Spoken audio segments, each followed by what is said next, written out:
Shalom Berajá. Vamos a hablar esta semana de Perashá Matot, leyendo Perashá junto a Matot Masei. Y bueno, dice así: Beisha kitidor neder Lashem besera Yisrael veyavicha Beino eracha veshama v'chael nedra ויצרה אשר יצרה נשה ויחרישרה ויכה וקמו כל נדרך וכל שאר אשר יצרה נשה יקום בין חני אביך אותם ביום שמו כל נדרך ויצרך אשר יצרה על נפשם לה יקום בשם וישלח כי כן Javijauta. Pero una mujer que haga un voto a Shen o imponga una prohibición en la casa de su padre en su juventud y oyera a su padre su voto y la prohibición que impuso sobre sí y callara respecto de ella su padre, se validarán todos sus votos y toda prohibición que haya impuesto sobre sí válida. Pero si censuró su padre en el día que oyó todos sus votos o prohibiciones que impuso sobre sí, no tendrán validez y Hashem la exculpará, pues la censuró su padre. Y esto evidentemente es un tema bastante complejo. Esto es una cuestión en la cual explican los sabios. Habíamos visto en el ciclo de lectura y estudio de la Torá del año pasado, que en el versículo anterior que lo habíamos estudiado, que las palabras tenían fuerza, que los hombres cuando se comprometen a hacer un tipo de promesa y que hablan determinadas cuestiones que no debe hacerse, pero si al final lo hace, entonces la persona tiene que cumplir con eso. Y si no, había que hacer una anulación de promesa y todas estas fuerzas que tiene la palabra de la persona. Pues el judaísmo siempre se ha considerado la importancia que tienen las palabras y ser consecuente con lo que se dice. Con lo que se dice es lo mismo que se hace. Y esto evidentemente en el mundo es difícil. Y entonces en el caso de la mujer, cuando estamos viendo aquí que ella impone una prohibición para sí en la casa de su padre en su juventud, ¿qué significa eso? Significa de que ella es menor de 12 años o que está entre un periodo de 12 años y 12 años y medio. Sabemos que la edad de Bat Mitzvah es de 12 años. Y entonces durante ese periodo de 12 años y 12 años y medio o menor que eso, una niña, se pudiera decir, que imponga sobre sí una prohibición sobre algo determinado, y entonces el padre oyera esa prohibición, en este caso que impuso sobre sí, el padre tiene el derecho de anularla. Y es una cuestión importante que tiene esto, y es una ley de protección de la niña. Evidentemente cuando se estudian las halajot que tiene que ver con nidrei, o sea, con promesas y todas estas cuestiones, shevuot, juramentos, y se va a la Gemara a ver estos asuntos. Existen dos tipos de promesas. Hay promesas que las personas las hacen para Shen, en el sentido de que van a cumplir con algo y lo hacen en un momento de ecuanimidad y dicen, bueno, yo quiero, por ejemplo, ponerme más tefilín diariamente y tener los de Rabbein Natan y tener los de Rashi, por lo tanto prometo ponerme los dos tipos de tefilín estos diarios. Hay personas que dicen, yo estoy leyendo 5 capítulos de Teilín diariamente, pero no es suficiente, yo creo que quiero ser más, por lo tanto me comprometo a hacer 10 capítulos de Teilín.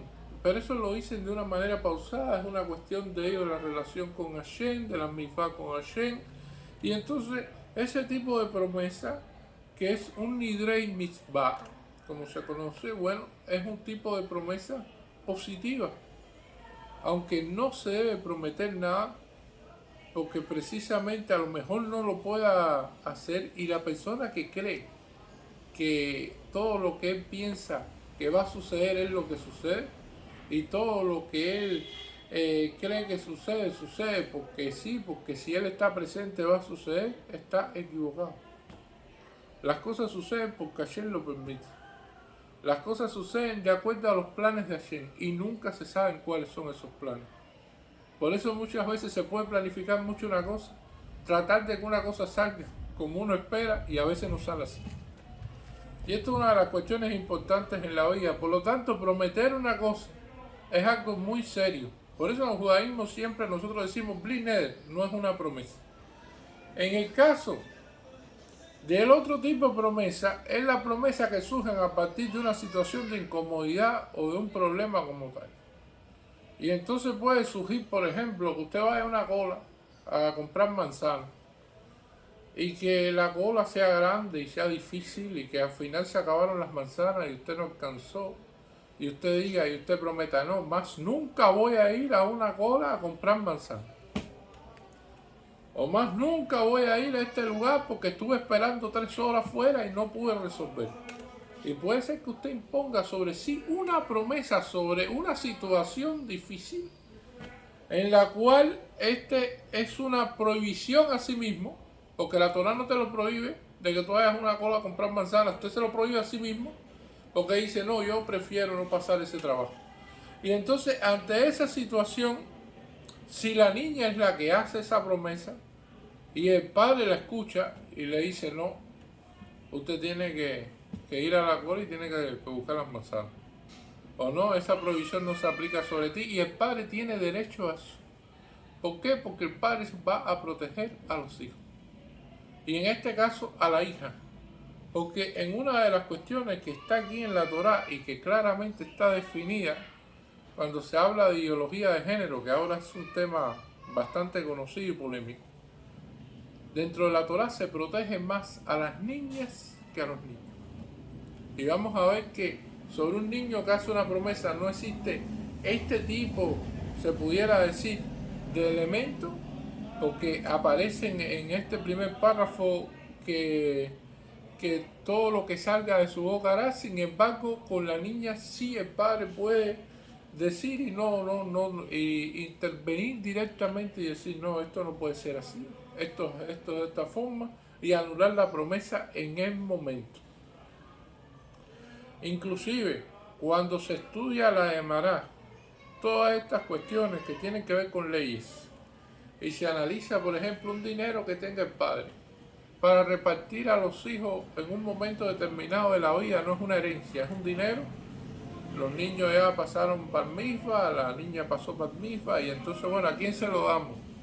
Al niño, a la niña. Y la Gemara empieza a hablar las distintas opciones. Bueno, le damos la mitad al niño y la mitad a la niña, o le damos la mitad al niño, o le damos completo el dinero al niño y a la niña no le damos nada, o le damos todo el dinero a la niña y al niño no le damos. Bueno, los sabios concluyen, después de una gran discusión, de que a la niña se le da el 100% del dinero para su mantención durante un año, porque sencillamente es la que más vulnerable es. Y es la que más hay que seguir, por dónde está, cuáles son las situaciones que tiene, cuáles son los problemas que tiene, todas estas cuestiones. Y tiene un tratamiento, se pudiera decir, más de cerca de toda la familia. Y esto es una de las cuestiones también que sucede. Ahora, la Gemara inclusive va más allá y dice, bueno, si una niña está trabajando y por ejemplo realiza determinadas tareas y está entre las edades de 12 años a 12 años y medio, y entonces ella realiza determinadas tareas y se gana un dinero, vamos a decir que gana 500 pesos, porque ella precisamente ayudó y entonces hizo determinadas tareas y entonces recibió un bono, una bonificación, hizo un concurso, hizo algo y ganó. Entonces, ¿de quién es el dinero? ¿El dinero es del padre o el dinero es de la niña que fue quien se lo ganó? Y la Gemara plantea en ese caso que el dinero es del padre. Y entonces los sabios dicen, bueno, ¿por qué? Bueno, plantean de que el padre todavía es el que tiene tutoría legal sobre la niña y es el que está encargado de la alimentación y de todos estos temas. Por lo tanto, el dinero del padre. Porque ¿qué podría suceder? Que el dinero fuera para la niña y entonces el padre dijera, bueno, y ahora te mantienes tú. Porque tú fuiste la que le ganaste el dinero, bueno, tú tienes tu dinero, mantente tú. Entonces la Torah dice, no, el dinero es de usted y usted tiene que mantener a su hija. Y esa es la cuestión, como está encaminado esto. Ahora, ¿qué puede suceder? Y los sabios van más allá también. Van caminando un padre y su hija. Y la hija ve un anillo o algo así en el piso. El padre le dice, ¿qué tú haces? La niña sale corriendo, recoge un anillo, vamos a decir que es de oro, y que tiene una piedra, que esa piedra puede ser un diamante, un ejemplo. Y entonces tiene un gran valor. Entonces no hay forma de volverlo a su dueño original, es una cosa perdida, una cosa que está en el medio de un lugar, se lo encontró ella. Y la Gemara pregunta, ¿de quién es el derecho de ese anillo? ¿Del padre o de la hija? De nuevo vuelve la discusión.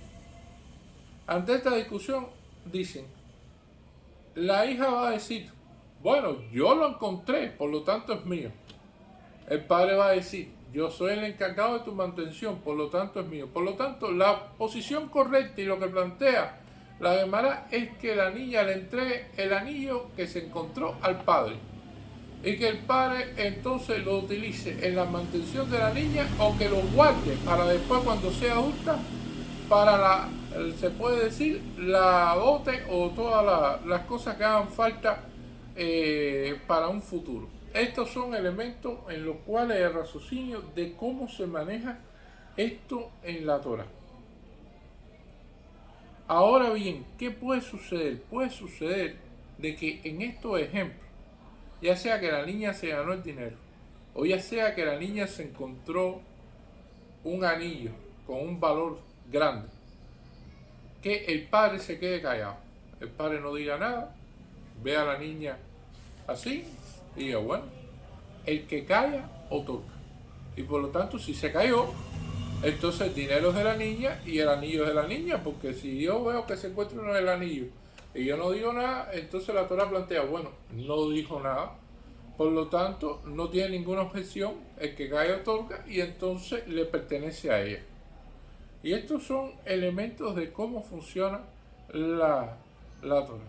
Ahora, los sabios van más allá en la Gemara y dicen, bueno, ¿qué puede suceder? La relación con la esposa, ¿qué sucedería si se encuentran el anillo y entonces la esposa está en esta situación? ¿Qué podría suceder en este caso? Entonces, los sabios aconsejan en la Gemara, en este caso es mejor ni hablar. Porque por la sencilla razón de que a lo mejor puede ocurrir una discusión. Y esa discusión puede mover el Shalom Bayit, o sea, la paz en la casa. Y por una cuestión de paz en la casa, en muchas cosas no se debe buscar la discusión con la esposa, a no ser que sea necesario. Esos son elementos que hablan de cómo funciona la vida dentro de todas estas cuestiones dentro del judaísmo. Ahora, la situación puede ser tal, en este caso, de que y oyera su padre su voto y prohibición que impuso sobre sí y callara respecto de ella su padre, se validarán todos sus votos y toda la prohibición que haya impuesto sobre sí válida. Está claro. El padre no dijo nada, escuchó todo lo que ella dijo. Al final entonces lo dan como asentado que el padre aceptó porque nada dijo. En el judaísmo, en la cuestión de educación a los hijos, se plantea que lo que no te guste que haga tu hijo, hay que decirlo.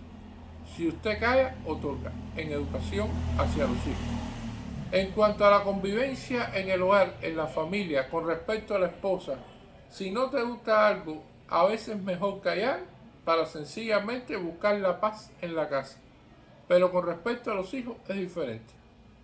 porque hay una responsabilidad sobre la educación. En la otra cuestión hay una responsabilidad sobre la paz y el mantenimiento del hogar de manera tranquila. Pero si la censuró su padre en el día en que oyó, y todos sus votos o prohibiciones que impuso sobre sí no tendrán validez, y Hashem la culpará, es como si nunca lo hubiera dicho.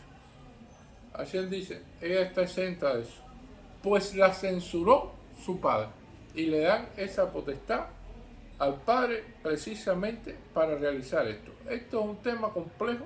Por supuesto que la Gemara tiene muchos más ejemplos, tiene muchas más explicaciones, es mucho más lo que se podría hablar sobre esto, pero para en este capítulo de la Parashá Matot, que es la que estamos viendo específicamente, creo que hemos llegado a un punto de determinada complejidad sobre estas cuestiones, que puede ser mucho más, y lo abordaremos cuando a medida que continuemos en el ciclo de lectura y estudio de la Parashá Shavua. Muchas gracias.